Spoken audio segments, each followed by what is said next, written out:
o mai a tātou Tapua'iga tu. O le nei, ia e mana tua le mea na e pa mai ai. Mai e Samoa, ma e whai au ai ngā ruenga. A whai ele ai, nā wawe atu lea i atu oi, o te ave sealau tu ngā maoli le mea tu ai, pe a whai e te le Samoa. O le talo mo le ngā paia, tātou wifo ma ta talo i le atua. Le atua mama na e lo mātou ta mā o le whamamau. E siri e se lava la alu fia. O atu lau atu nuu le nei Taeao i numo la alu fia. Se a mātua watu la Tapua'iga le whawhitai ma le whamanu i la alu fia. O nā lau tau singa alofa i a te mātou. Pei tai leli ie, e la honana mātou whatawa. Lea o mātou ta talo ai le ngā pa ia o la alu fia. A whia mai e papati soina tai tō tasi o mātou tangata. E nei e mawhaia na mātou whaia le nei Tapua'iga. I le moni ma le whaamaoni lava. Mai e i watu ai le whaasisirina o lo lava vinga. Nei se ia o le whaamavau lava. Amen. O le whaitauina o le tusipaia. Tusi whiriwhiria mo tātou le nei Taeao. Wa maua mai lea le whengai ngā fōu. Tusi a whaalinga e lana mata koe lua. Aua whiriwhiria e whai koe e lua se ia whangata mai le lima. Whaafonga o le au whetauina. Wa o loa o ngā luenga, ma lau ti ngā, ma lau o sa. Ina ua e lava atia ie ua le ama. Wa e tō whatawhawhoi ie ua whai mai o apostolo i lātou, ai le ai lava. O e loa foi o tangata pepelo i lātou, ma o e lava atia. O ia te oe foi le ono sai. O e tauti ngā ono lovi moa. E te lei whawaga i lava. Au au le fia ia te oe. Ona o e tu ua lo uai e lofa. O le nei, ia e mana tua le mea na e pa mai ai. Ma e Samoa. Ma e whai au luai ngā ruenga. A whai ele ai. O nā wangelu atu lea i atu e, o te ave seala tu ngā maori i mea e tu ai, te a whai e te le Samoa. I whamanu e mai le tua, e ala tātou whai tau mo whanau longa i anā whiong pai. Ma i atu maut pēr i a te iara na nama viinga, nei se iau le whaavau lava. Amen. O le launga le sofa manu le atua le kamā, le alo, ma le ngā paia. Amen. O maua matua le tusi sa whaitauina mai le whenga fō. Whaalinga e lana matua koe lua. Aua whiriwhiri alu whai koe lima. Whaafonga o te toi whaitauina. O le nei, ia e mana tua le mea na e pa mai ai. Ma ia e Samoa. Ma e whai au mai ngā luenga. A whai ele ai. Ona wanga lu atu le i atu oe, o te ave seala tu ngā mōri, i le mea e tu ai, pe a whai e te sa le Samoa. Manatu au tua le launga, mana tua o lo amatanga. Mana tua o lo amatanga. Ina wata lia mamana malama o tātou tangata le tala le lei, mai loa i aile fōmu. Pa mai nā winga e se alo lātou nau, e fia whanongolongo. Ma pua e koe maua awa o ngā whaia o ngā mari Missionary. O le nau ano se tala fōu i le whalongo. Ao se tala fōu i na fōu i ai na ngona, ma anga whanu pō le atu nuku sa ola msoi fuai. E o lava e tau sima o whaifi au.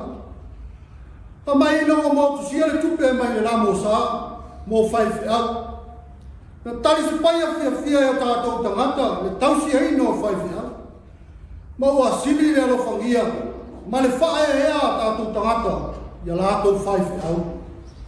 O le whai longa o le fia ina ua tō mai rangi, ma nua le nā lona walo ia.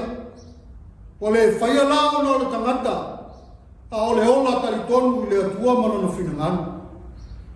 Sa ta oto foi, sa ta onga le lei, le vao le anga nuu ma le tala lei, o a inga nuu ma roma e ka le sia, sa ola fe alfani, sa fe tau siai, sa ili le faa mole ma le faa fe tai me uma, pei tai, o lea wa sola le falute, ua ma lepe le fatu a inga tausi, sa manu ai le atu.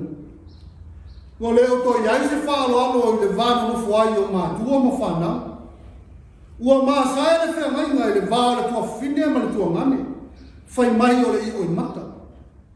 Ua to i lalo popo le kerisianu, ona ua sa tia le tia apolo, ma a fia i le ola o le whanau tini, o le sawa ina o nai tina, ona o le maa losi o le tuina na. Ua ngana le wha vai, ma le ama tanga o le ola kerisianu na fo ai, ai sea, whai ngō fia na wale tali Samoa. Ua tele wawe le poto ma le ata mai. Ua malosi tū maanga mai whafo ua tātou whātai tai ai. Ua sau whai ma manu, ma tūlanga ma walunga. Ua ngano ai le whawai sa ta ui, ma manu na ai le amatanga o leo. O se ata whapena le ana, o lai le ka le sia i Efeso ina watu ai tau no, le tala le lei o na lau whanua. Sa mai tau ina, ngāru ua ma whai mea whātasi tangata i lea nganga o le whea alwhani e atia. Ma tau tua na ngā ruenga lea tua. Pei tai, ua a mata o ngā ngano ia Efeso le ua i rofa. O le ua i rofa o loo tā ua Efeso tai na ngā ruenga e pea na vi ia i Jesu ke viso i lea matanga. Pai mai Jesu, o le mea lea o te lefi fiari, e ui ngā ruenga le lei o lo whaia le kālesi. Pei tai, ua lātou tu ua lo ua i rofa. Ua amata o nā lia e se whainga whau le kālesia. O le sa ili, po whele tua ai ngā more mau, e whetaui masa, whātaita inga. O whele tua ai ngā rofa, e a rofa ai i a Jesu. O whele a mio e tonu, a whele a mio e le tonu. Ua amata ona pa u le vai inga o le whamsino atu. Ua amata ona ola whātusatusa, ona o le mori mau o le isi tangata. Ona amata i lea ona ngano le ua i alofa o le atua. E le ngata na whai aile tangata. Aina koe fufua i whakiru tangata. O le ua i alofa le na o ngā tutongu ai le alofa i le atua. E i loa i le alofa o le tasi i le tasi. Lona winga, e leo se tau anga moli mau, ina ia sa ili po ai e tau ta ua, matulanga esela na moli mau li vā malisi. A o le moli mau e la mona ina ia li tangata lava ia na whātau wā, ina na wāwhenga i aima le atua. A o le moli mau fo i lea, e lo aina sina fia le lei, e whātua sina mai o isi, e peio perfetta, e le ta tau na muni ma wha longo i ai. O le e ka le sia i Efeso, ma lona amatanga mai, o iai ma, whialo no wha. Pei tai o lea ma amatana vea ma i ale si e whewaba ia, ma wha mua ia i a taule ta maa ainga. O le ola wha kua tua wha le ka le sia, ua amatana vea ma fua i aile se senga, o le isi tangata i le isi tangata, o aile sili na wha tua. Ua tupu ai le ola whaitio ma, whaatino ma sae, nai nole a lofa aku, na auli ai ni mea i whare i tu. O winga ia ma mea o le ekalesia, ua lea ma tasi ma le whina ngalo Jesu Kristo. Lea na ia whaaloa atu ai ai wangi, ia tusi atu i angelu i ekalesia i Efeso, ma whai loa atu i ai mea o whai mai ai ni uu i ekalesia i fitu. O le angelu, o lo whalinga ina o tai o ekalesia, o le uu o Jesu Kristo lea. O le whamanatu atu le soi fua ma le ola. Na ola atu ola ina ina ua i alofa o le tua i le amatanga. O le ola le tangata sala mo e whamaona. O le manatu ola la ato mori mau amata. Le ana i loa ilo la ato ola whea. Whea ngai ai maisi uso ai kālesia. O le soi fua lava lea e te tau ai i le vāma ke riso. o le fesili. Pe mawhai o na toi foi. E feso le wha manatu ke misi. E mawhai o na toi manatu I lona amatanga. Ioe, e mawhai o na toi foi iai. Pe a whai e la mona ina le Samoa, wha maoni, ma toi foi le amatanga o le ngaruenga. A wao leo whai loa mai le wha manatu. Le tūlanga e o iai le kālesia, le ale toi foi le ua i lofa. Ata o le wha masinonga le tua. E ave siare tu ngā mori mea tu wai. O le tangata na sawari leo ngā tono tu ngā mori. Na manu ai tu ngā mori. O le ai ave siare tu ngā mori o Efeso. Se I vānu nā ua Samoa. O le tani manino lea mai le tangata. I le lofa wha māngalo o le tua. E loa ai le tangata na sala ua lofa. Ma whai mo le wha maoni le tua. Le alofa lea te tau na toi o lai ke riso. Tangata e Efeso le vā ma isi muso o tangata. Samoa ai, ma le au whaafunga, iso se tafo le rangi I le neitaia. O le whi au lea o le tale le leia mati ai lea o le singa fuafuanga, whai o le nei aso. Mana tualo amatanga. Au le asa tā ua o le tā amatanga. Le amatanga na tātou whai poipuai ma le tala le leia Jesu Keriso. Na sunui ai whawae o le ola tali tonu ma le whaatua e le atua. Le ane ma lele mani atoa. O pa ia ma mamalu o le awa wifa mau le palapala. Ai sa ngai ane ai o le tai o tau tua ma le wha mauni le tala le leia le tua. Le amatanga lea na saina e tua a. I le ola tau inau, tau iwi ma le ola finau. E sa ili malo. E whaatu saina o le pau o le popauli. E iai le wha moe moe e koe tupu mai ma tu tonga mai iai se moe moe fau. E au maa le mana. Le amatanga o le ola fi o iai ma le whiaro whanu. E whetausia e I loa le vāwhea roa. E ngānu moe whātasi ina iati ae a ima. No o malo ma le kālensia. Ai leo le whirotu ae ma whifuli tua. O la le whaisalamo. Whauta. O le mea matua le lei ma le mata mo fie. Pe ane nofo whatasi uso. Pe o le suawa e tawhifo. Le awa a rona. O le whailonga o manuia e a mata mai I tai. Ma tawhifo I tangata pe a whai e nofo whare whanu. A le whaalinga nei loa e sakawia. Ta watu ia se lu papelu. E leo le fita. E leo le malosi. A o rona mama. Nono winga Samoa ai. E leo le poto, posa tātou le lei, ai o le whaia le whina ngalo le atua, e whaia ma le whia le whaninga o ta ona tangata. O wana ia whaia I tātou ina ia olaf tau sia, ai leo le ola mo I tātou lapa. O le nei, ia e mana tua le mena e pa uma iai, ma ia e Samoa, ma e whaia o ngā ngā vena, a whaia le ai, o na o whamero atu lea I atu ei. O te ave seara utu ngā mōli I le mea tu wai. Pe a whai te le Samoa. Samoa e. Mai no tā tofi ave sea. Pe a e le manatu no amatanga. O Jesu lava na saunia le whaalutanga. E whai maa wala na toi mawai no tā manoa I le mawhtanga ma le tamā. I le ola e whaawau. O ia o le whapongai o le tātou amatanga. Manuia telefi au mala singa o ni yaso Samoa. Amen. Tātou pese I le pese tau se lau malima. Tau se lau malima le pese tātou te pese.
Ua tātou tāsanga, tālo whaftai, whātou e senga, ma mole atu nisi o tātou muna. Tātou wifo ma ta tālo i le tu. Le atua tolu tasi pai ae, le tamaa le alo ma le ngāngu pai ia. O lawa fia o le alofa fua ma alofa muti vale o malapa. E tele ngese lau tua sa, ai tele na walu alofa whasoa mai mui mātou. O lawa fia e mamalu ma siri ese, o le whapongai o le mātou wola manuia. Ua whasi mo atu lo atu nuu i luma o lawa fia e le nei Taeao fōu. Ina ua mae ai ma le manuia malo longa o le pō. Se i o mātou sao nia le Tapua'iga whawhitai i lawa fia no latou singa alofa. A mata mai o la taitai, le ao le malo o le pale mia ma le kapineta. O taitai o e kale sia taitasi, whapea o la tangata anu uma. E le ngata i Samoa nei, ai whapea fōi so se tafa o le lalolangi o lo nofo mau ai. Whawhitai lo ta mau a inga mau whamunianga, wa e whasoa ma whaolo i nai lo watunu. O tā lengi maa ngā waa i se ese, lea wa solonga le lei ma manu i ai o nā ati na e nuna lau i le ele, lau whanua ma le naka i whale. Whamanu i ina, whamanu ina lau swafu pa ia, o no lau tala le lei ma lau whamauni, ua ta pēna mona, o le ami o le tonu, ma le ami o se se, ai watu matila ai le ola whātua ma le ola tali tonu o tangata i lau fiu. Mātou whāwhitai ono a wanoa ta aua ko e saunia mo lau i kālesia, e whātino ai na whono tele e peo na māsani ai le nei tau sama. Whāwhitai lau tuspaia, o mātou taitai tama, na te whātonu wholau i o mātou o langa, na te whāmai te ina le ola ngā lala o lau whanau le ola whale nganga. O le sulu i o mātou vai ma le mara malama i o mātou ola uma. Whāwhitai na ngā luenga mana alua ngā mpaia. Nā te whāmalo sia ma tu mumusuina o mātou whaavai vai ma le le mautonu.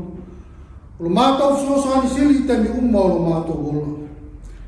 Sili whāwhitai le whālutanga saunia i Jesu Keriso. E ala lano soi fua ato toa. Nō fo ina maina i a mā ngalo a mātou o sala uma. Ma toi a watu ai mātou le māwhtanga wā la lata, ma lawa fio i ola whawa wau. E a whai mātou te whai alo whina ngalo i wha maungu. Tu mau i lawa fio le vi inga, le whamanu ma le whane tanga, nei se iau le whawa wau. Le atua o mānai, o lawa fio e tonu ma sao au whamisinonga o malawa. Nai alo whaina fwoi le tangata ma sara i le alofa e winga ese, e tasi ai le whia i le lalolangi a toa. Whāto ese no ua mātou le whamaoni le wawhianga iai ma lau fio.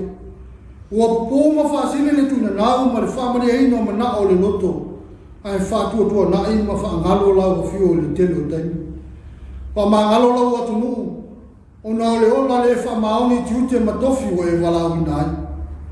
Whamangalo lau atu nuu o na o le ola whi ai nai. O le mawai se nofu le lei ma ngā lubue whātasi.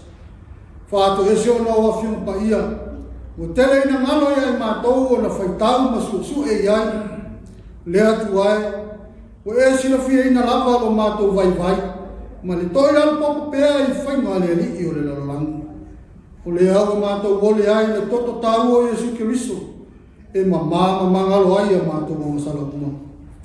Awa mai pēa lo nganga, na ia mātou lo na fulitua i le anga, ai loto atu la o fio mo lo fina ngalo pa ia. Le atua atali mana oe.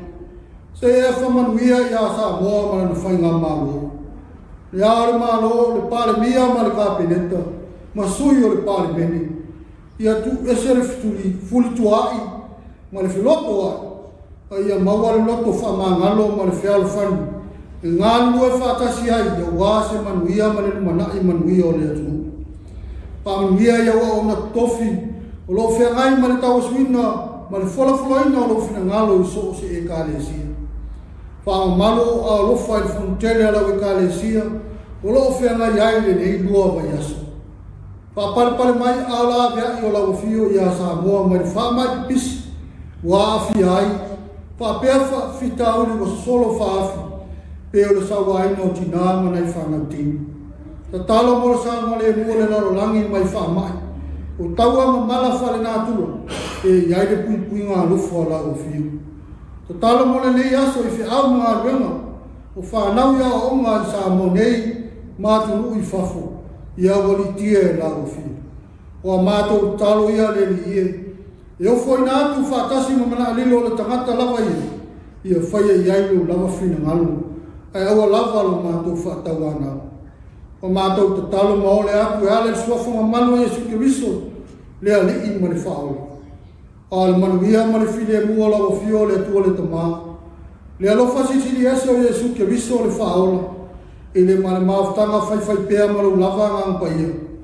Tu mamai le lunga i mātou manei, ma lunga o lau whanau whātua tua le larolangi atua, nei se iau le whāwau la. Amen.